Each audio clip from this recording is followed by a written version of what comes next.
Bismillahirrahmanirrahim. Assalamualaikum warahmatullahi wabarakatuh. Apa kabar teman-teman? Semoga sehat-sehat selalu ya. Kita alhamdulillah sudah masuki subtema 2 pembelajaran tema 4, yaitu kewajiban dan hakku di sekolah. Kemarin kita sudah membahas tentang kewajiban dan hakku di rumah. Sekarang kita membahas kewajiban dan hakku di sekolah. Pembelajaran 1 sampai 6 hari Jumat 6 November 2020. Teman-teman siapkan alat tulis dan buku tulisnya. Simaklah video berikut ini. Tujuan pembelajaran: 1. Dengan membaca teks, siswa dapat menjelaskan maksud, ungkapan atau kalimat saran, masukan, dan penyelesaian masalah sederhana dalam keluarga dengan percaya diri. Yang kedua, diharapkan dengan mengamati teks masalah, siswa dapat menyatakan secara lisan ungkapan atau kalimat saran, masukan, dan penyelesaian masalah sederhana dalam keluarga dengan menggunakan kosakata baku dan kalimat efektif. Kita lanjut teman-teman, masuk ke pembelajaran 1. Ada di halaman 48. Ada teks yang bercerita tentang rahasia anak pintar. Teman-teman amati teks berikut, lalu garis bawahi kalimat yang menunjukkan penyelesaian masalah. Di sini Bu Guru sudah menggarisbawahinya ya. Ini adalah kalimat masalah yang ada di dalam teks tersebut. Dengarkan saat guru menjelaskan. Kerjakan tugas-tugas tepat waktu.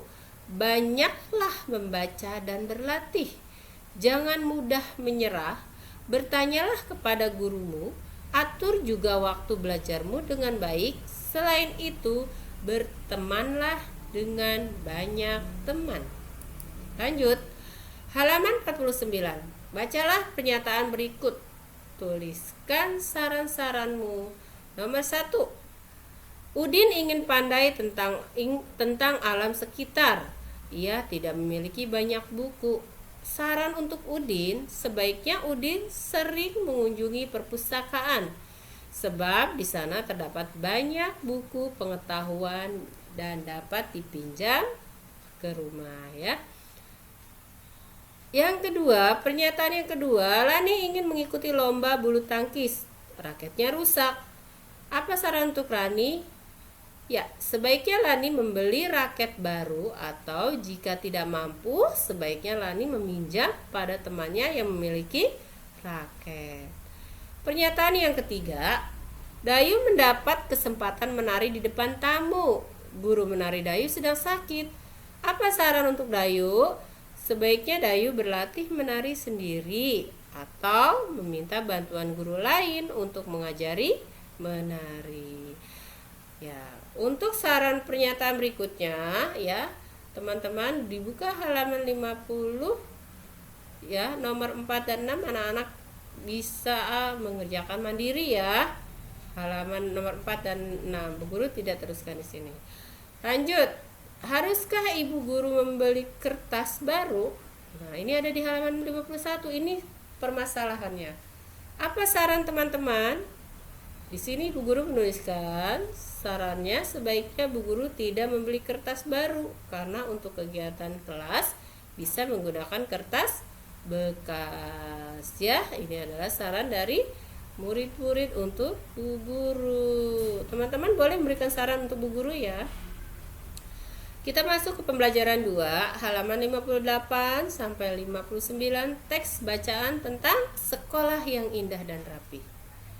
Kalimat saran yang terdapat pada teks bacaan apa? Nah, ini sudah Bu Guru tuliskan di sini.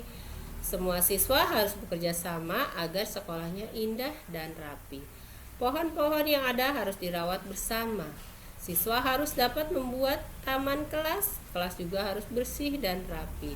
Meja guru harus tertata rapi. Papan tulis harus selalu bersih. Kursi-kursi dan meja juga tidak boleh ada coretan. Ini saran yang terdapat di teks bacaan sekolah yang indah dan rapi. Silakan teman-teman garis bawahi. Kita lanjut. Halaman 59. Ya. Aku wajib menjaga sekolahku agar indah dan rapi. Aku tidak dapat berpangku tangan. Apa yang sebaiknya aku lakukan? Berpangku tangan itu artinya bermalas-malasan ya. Lalu apa yang harus aku lakukan? Nah, di sini ada saran. Tuliskan saranmu di bawah ini. Nah, Bu Guru sarannya seperti ini nih. Agar sekolahku indah dan rapi, sebaiknya kita lakukan adalah: 1. Semua siswa harus bekerja sama agar sekolahnya indah dan rapi. Siswa harus membuat dan menjaga taman kelas. Selalu membuang sampah pada tempat yang telah disediakan. Lakukan piket kelas secara rutin. Yang terakhir, membersihkan saluran air yang ada di lingkungan sekolah.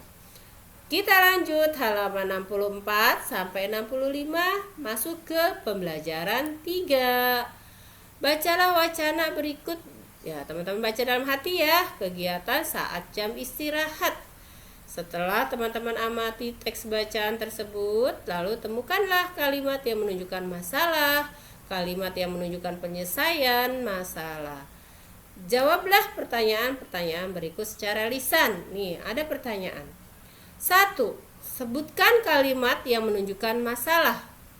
Nah, apa kalimatnya dari teks bacaan tadi? Iya, kalimatnya adalah: Dayu dan teman-temannya melihat daun berserakan di halaman. Sebaiknya sebutkan kalimat-kalimat yang menunjukkan penyelesaian masalah. Mereka memungut daun sambil berbincang. Ya, daun-daun tersebut dimasukkan ke dalam tong sampah. Mereka masukkannya ke tong sampah organik. Sampah daun dapat diolah menjadi pupuk. Kita lanjut, teman-teman. Pembelajaran 4, bacalah dengan nyaring sekolahku yang sehat. Ada di halaman 68. Teman-teman amati teks ya. Jadi di tema ini teman-teman harus banyak membaca teks. Garis bawahi kalimat yang menunjukkan masalah. Yaitu tidak semua sekolah merupakan sekolah yang sehat. Nah, itu adalah masalahnya, teman-teman garis bawahi. Ya. Bacalah kalimat tersebut dengan nyaring. Nah, garis bawah ini juga kalimat sarannya nih. Sekolah sebaiknya memiliki kantin yang selalu bersih. Tempat mencuci tangan sebaiknya tersedia di beberapa tempat. Tempat sampah sebaiknya ada di setiap sudut ya. Begitu selanjutnya ya. Seterusnya teman-teman bisa baca, dilihat ya sendiri. Boleh dikerjakannya teman-teman pilih. Tidak semua harus ditulis. Boleh 3 saja. Yang mana yang mau teman-teman tulis silahkan, bebas ya. Dari beberapa item ini teman-teman hanya diminta menuliskan 3 saja. Kita lanjut. Pembelajaran 5, bacalah teks berikut dengan nyaring halaman 75 sampai 77. Di sini teksnya berjudul Aku Ingin Senang di Sekolah. Siapa yang senang di sekolah? Insya Allah teman-teman senang ya belajar di sekolah, apalagi sekarang sudah lama tidak ke sekolah. Pembelajaran dari rumah, tetap semangat. Halaman 76, amatilah kembali teks di atas ya, di halaman 75 ya. Lalu teman-teman menjawab pertanyaan berikut. 1. Tuliskan salah satu kalimat saran yang terdapat pada teks. Sarannya adalah berteman dengan siapa saja. Apa maksud kalimat saran di atas? Maksudnya setiap siswa sebaiknya berteman dengan siapa saja yang ada di lingkungan sekolah. 3. Tulis kalimat saran lainnya. 1. Saling berbagi, saling menghormati, saling membantu, dan bekerja sama. Hormat kepada guru dan sayangi teman, menaati aturan sekolah. 4. Jelaskan maksud saran yang kamu tulis. Nah, Bu Guru, maksud teman-teman, saran yang Bu Guru tulis maksudnya adalah saling berbagi. Berbagi adalah memberi atau menerima segala hal yang penting bagi hidup kita. Manusia saling membutuhkan dan dibutuhkan, sehingga manusia sebagai makhluk sosial, manusia harus saling berbagi. Kita lanjut. Berilah saran untuk Beni. Tuliskan saranmu. Ini ada di halaman 77 ya. Ada saran 1, saran 2, saran 3, saran 4 ya. Teman Beni berbicara keras. Apa sarannya?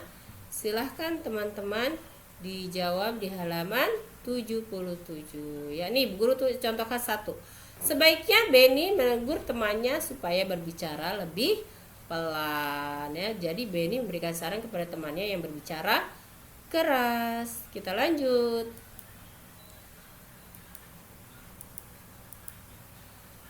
Pembelajaran 6 halaman 83 sampai 84. Di sini ada pertanyaan, apa yang harus dilakukan saat orang berbicara kepadamu?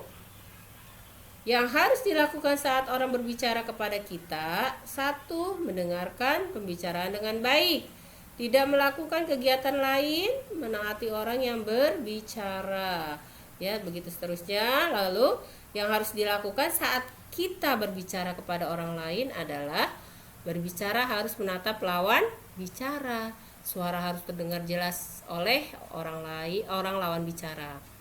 Gunakanlah bahasa yang baik dan benar oleh lawan bicara. Ya, jangan menggunakan nada suara yang tinggi. Pembicaraan mudah dimengerti oleh lawan bicara. Yang terakhir, tenang dalam berbicara. Ya, bacalah dengan nyaring teks bacaan halaman 88. Lalu jawab pertanyaan ada di halaman 89. Teksnya berjudul Setiap Orang Ingin Didengar. Pertanyaan pertama, sebaiknya kita menatap mata orang yang berbicara. Apa maksud saran tersebut? Ya, maksudnya saat berbicara kita menatap mata orang yang berbicara karena dengan tatapan mata mencerminkan Anda menghargai orang yang sedang diajak bicara. Berikutnya teman-teman bisa baca sendiri ya, lalu dijawab di buku tematiknya. Ada 4 item. Ya, kalau berbicara dengan sopan, apa sih maksud berbicara dengan sopan? Kita harus berbicara dengan sopan karena berbicara dengan sopan akan menghindari adanya kesalahpahaman. Ini yang kelima ya. Selesai teman-teman pembelajaran di subtema 2. Semoga dapat dipahami. Tema 1, tema 2 banyak tentang teks yang teman-teman harus baca di buku tema 4. Teksnya ya ada yang dibaca dengan suara senyap atau suara tanpa suara ya, atau dengan suara nyaring. Baik teman-teman, alhamdulillah semoga teman-teman dapat memahami pembelajaran subtema 2 hak dan kewajiban di sekolah. Teman-teman bisa memahami lagi ya, diulang-ulang videonya. Cukup sekian dari Bu Guru. Bu Guru mohon maaf. Wassalamualaikum warahmatullahi wabarakatuh.